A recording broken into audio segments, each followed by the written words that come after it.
Business, a person's occupation, profession, or trade. Connection, a relationship in which a person or idea is linked or associated with something else. Welcome to Business Connection. Each week, our program will offer inspiration to navigate the business world. Information you can use to succeed in any field. And we will help you focus on your goals.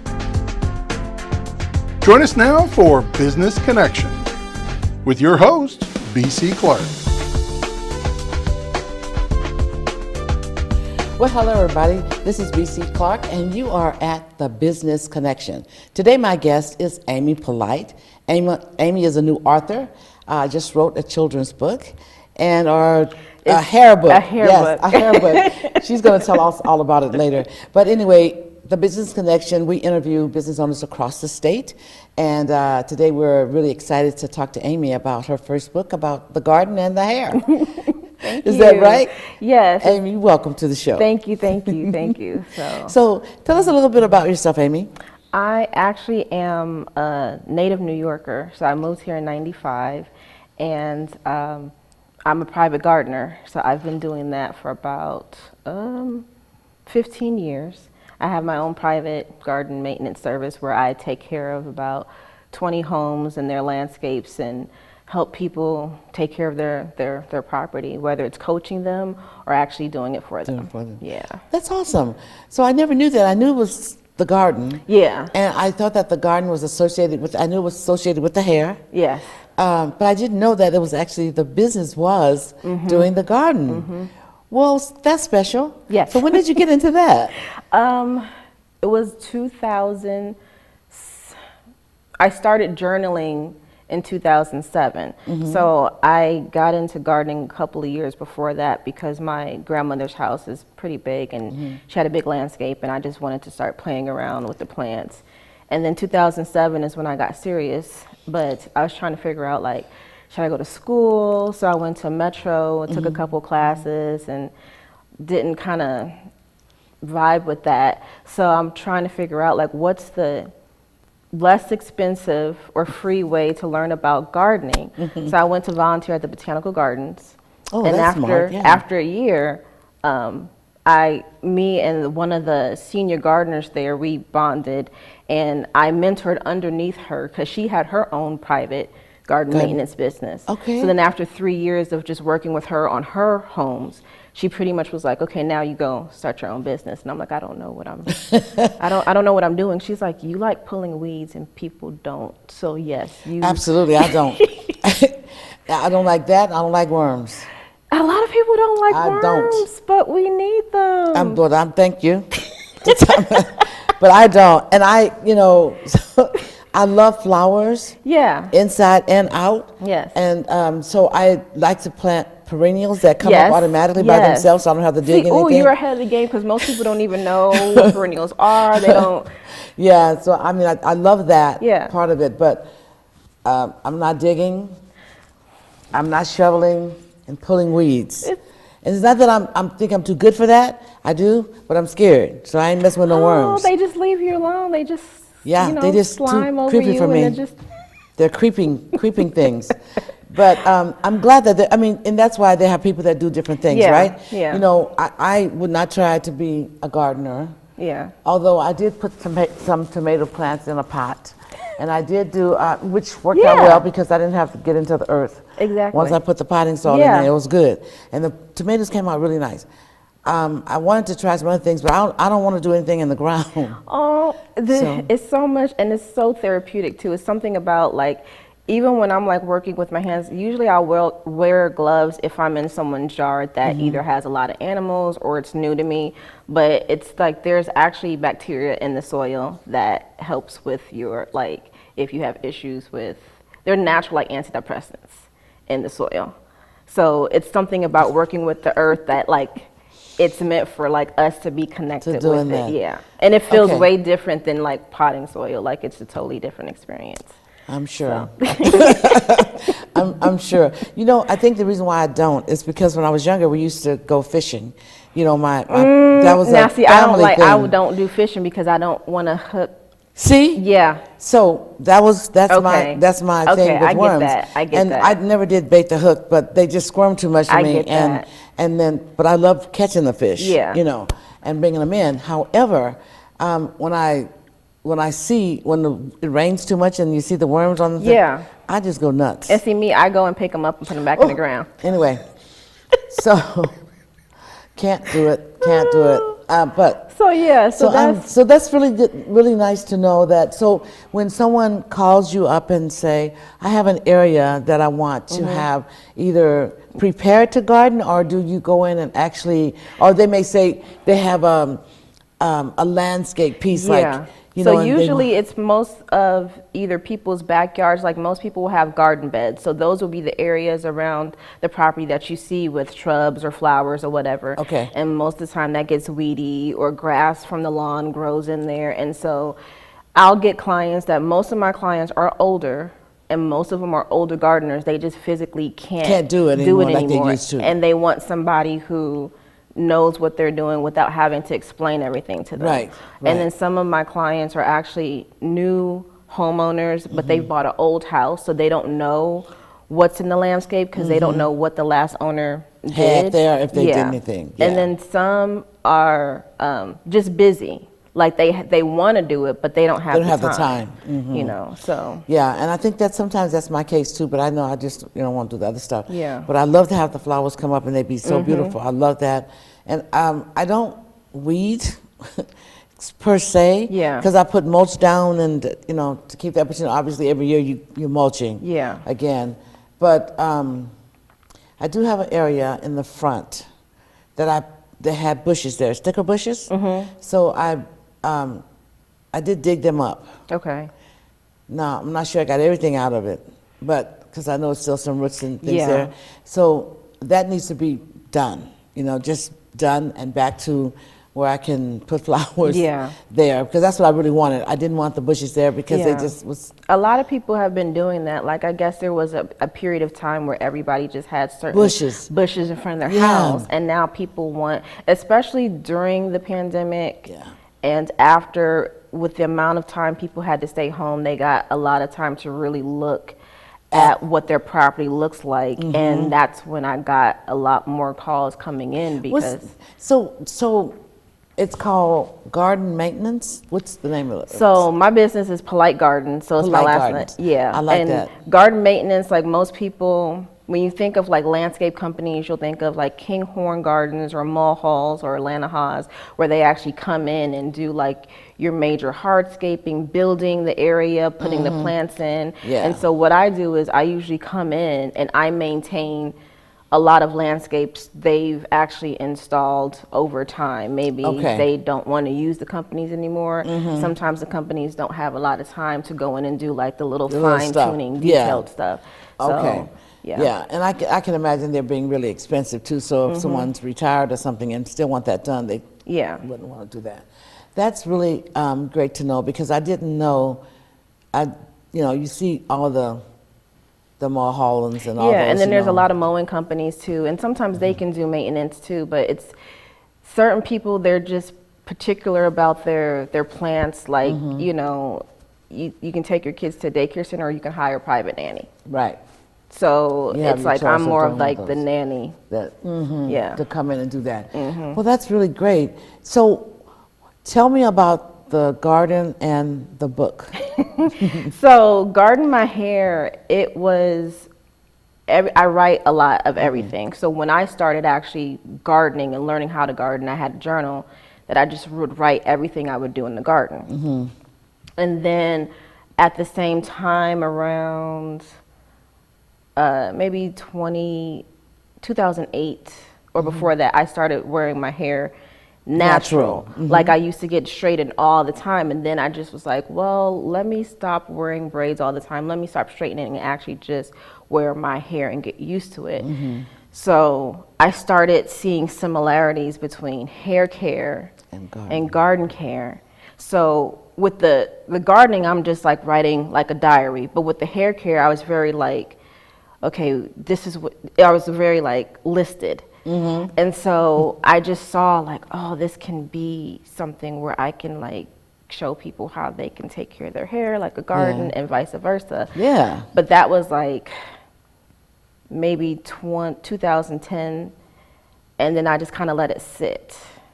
And then it wasn't up until the pandemic that you picked it up. that I picked it back up again, because I was going through, you know, everybody was at home and just reanalyzing their lives, and I kept looking at this thing and I'm like, okay, either write it or shred it. So I was literally going to throw it away because I was tired of looking at all these notes. I had like years of notes compiled. So I just sat down and just typed it all out. And my friend, who's a cosmetologist, I sent the first draft to her, and I was like, because in my mind I'm like, if she doesn't get this, then it's whatever. So she emailed me and called me back. She's like, so you need to publish this. And then I didn't know she had called my other friend, who's the editor, and let her know, like, Amy just did something. You need to contact her if she doesn't contact you quick. So I sent it to her, and she was just like, oh no, we're doing this. That's amazing. And like almost 2 years, the book came out. And so, well, walk through, okay, so Amy, you're a new author, you know, you have the other, so you really have two businesses, because being an author is a business. Yes, it is. And also doing the maintenance. That's a business as well. And so talk a little bit about when you realized this was a business, and what were some of the things that you went through. And you could talk something about what you learned along the way, and how many doors you went up against and got knocked down from. So when I first started gardening, where people were paying me, that was, well, let's say I just started paying taxes in 2010. That's when I remember going and getting the business name and sales tax, all that. And I went to SCORE because I'm like, if I'm gonna do this, I gotta know what I'm doing. I don't know. There's too many business books, so let me just go to SCORE. And I took I think it was like a entrepreneurship course, and so that was really helpful. When did you do that? In 2010? I think 2010. I meant to look at the certificate today to make sure, but yeah, it was either 2010 or 10 or 14, one of those. Okay. And the one thing I learned, the first thing was like get an accountant, because that's one thing I was like, I'm not good at my finances. I can't afford to get an accountant. I learned after getting one how just helpful like that was. So anybody who starts any business, even if you think accountants are expensive, just talk to them. Advisors. Yes. Because they are the foundation, really. The banker, the accountant, insurance, and legal. So we do bail every quarter, and we have a panel of those who are banker, and there's different ones every quarter that we do. We do a different banker, different accountant. The next one is the 17th of November. And you can call up, I mean, we do it on Zoom or in person, so we do the hybrid now, and people will, on Facebook, they're sending their questions in. If they're in-house, you know, they ask questions, and they can ask anything they want. You know, and from the legal, the lawyer usually gets most of the question. The lawyer and the accountant. The insurance person gets questions once he tells the story. You know, because people don't really understand what they need to making sure that their assets are all covered under their insurance. Because, you know, when the pandemic happened, people were like, if something happened with any of their equipment, they found out that there was no replacement in their insurance. So they had to buy things all the way new. Now a lot of the insurance do offer replacement insurance. So it's things like that people need to know when you have a business that they don't. And that's what I learned from going there. And the financials are extremely critical to know. Because how do you know what's going and coming? How do you know if you made a profit? How do you know what I'm saying? You may be losing money. And if you don't understand the financials, that makes it really hard for you to even begin to run your business. So I'll say if you don't understand those 4 areas, you're not ready to start a business. And I still have to and there's times where you have to go over, because I've been doing this for like 15 years. So now I'm like, okay, I need a reset. I need to go over some things and again, go back to your insurance company and say, is everything covered? Am I covered for everything? You have to do that, you know. Sometimes, especially with your taxes and stuff, you might want to call your tax person and say, you know, let's go over, is it anywhere where I can, you know, especially get some credits? There's a whole different segment, I think, with the landscape industry too, because certain things aren't taxed, certain things are. I think people just think, oh, you do gardening or they'll look at a mower or whoever, and it's like, no, there's a lot of different things in the tax law for Nebraska by itself that a lot of people are not aware of. Yeah, they don't. And that's why we put those things on, from the experts. So we have a person that'll be coming. Well, we're doing a 4-part series for us, but he's going to talk about the 1099.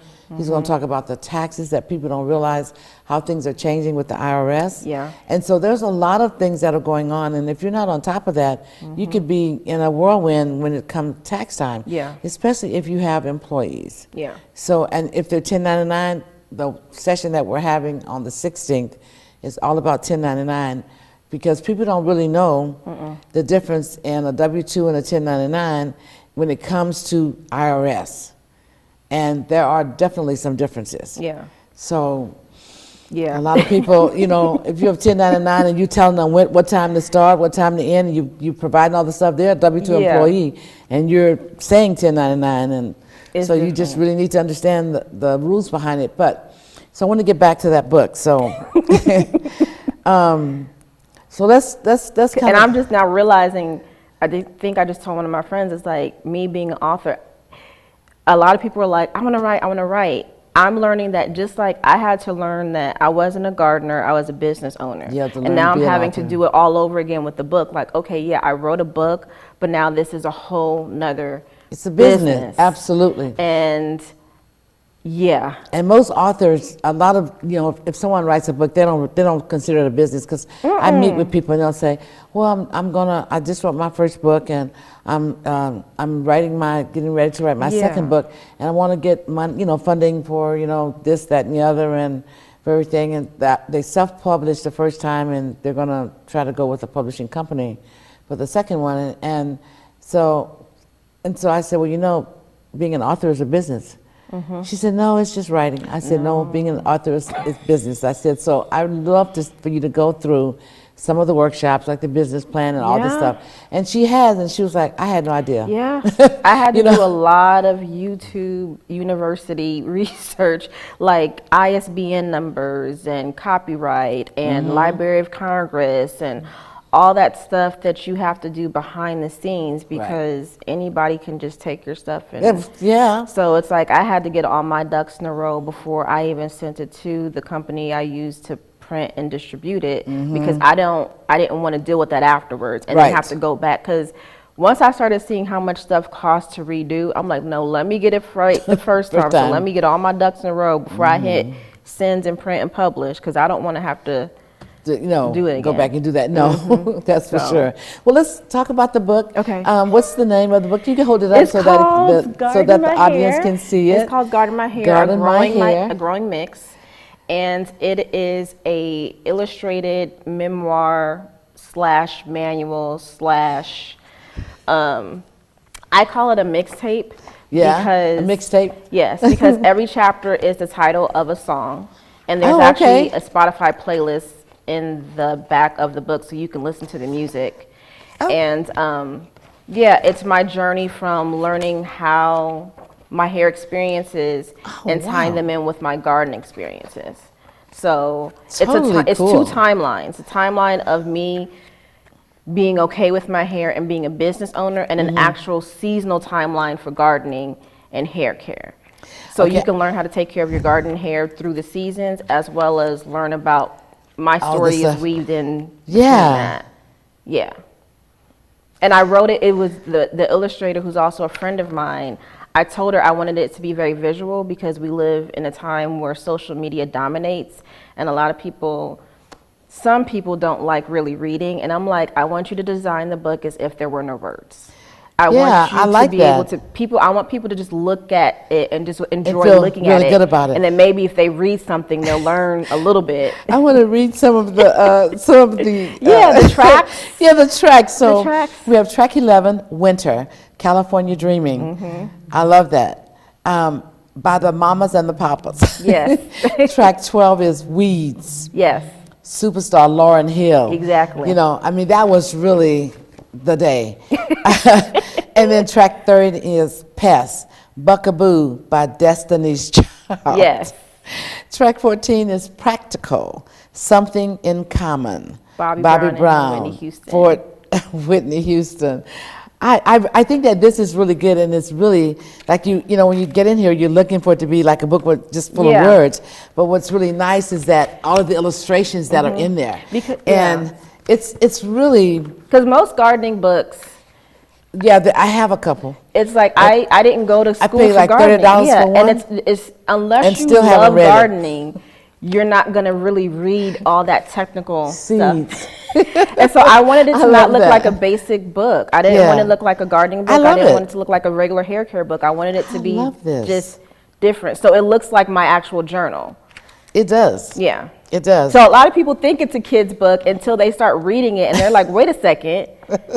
But then I have a lot of friends who are like, so you have to do a kid's version of this. And I'm like, ah. No, you have to do the version that you want to do. Yes. Okay, Thank you. Did y'all hear that? BC said I could do the version I want to do.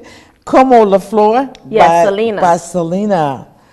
Wow. Okay, I'm going to read this here. Sprouts. Yes. The song is about how love is illustrated in the form of a flower and how this flower was supposed to be taken care of, but it was neglected and died.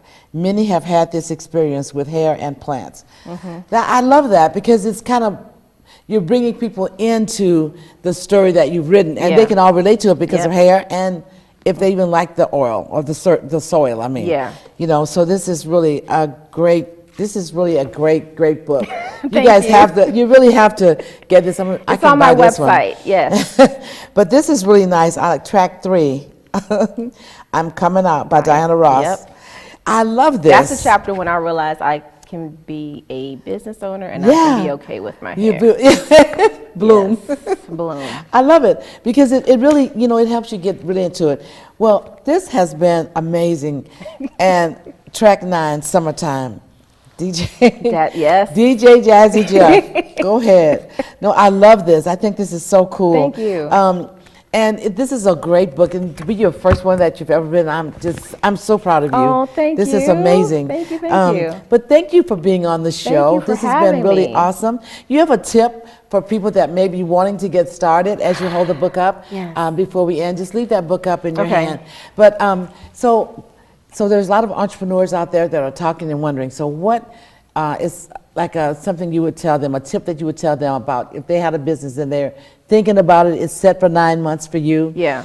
You know, just do it, or what's your tip? Do it, I had mentors. So I had a garden mentor. I worked part-time, still kind of do at a nursery with the book. I just followed people. Even with me expanding my business, I just walked into some of the major landscape companies and talked to the CEO and said, okay, how can I be better? So just find somebody who's in the industry that you want to start the business in and just hold on to them and just go for it. Learn all you can. That's an excellent tip. Well, this is a Business Connection, and unfortunately the time is up, but we'll be here next week with a different business owner telling her story. Thank you again. Thank you. This is Amy Polite, and her business is The Polite Garden. Arthur. Thank you. Thank you for being here.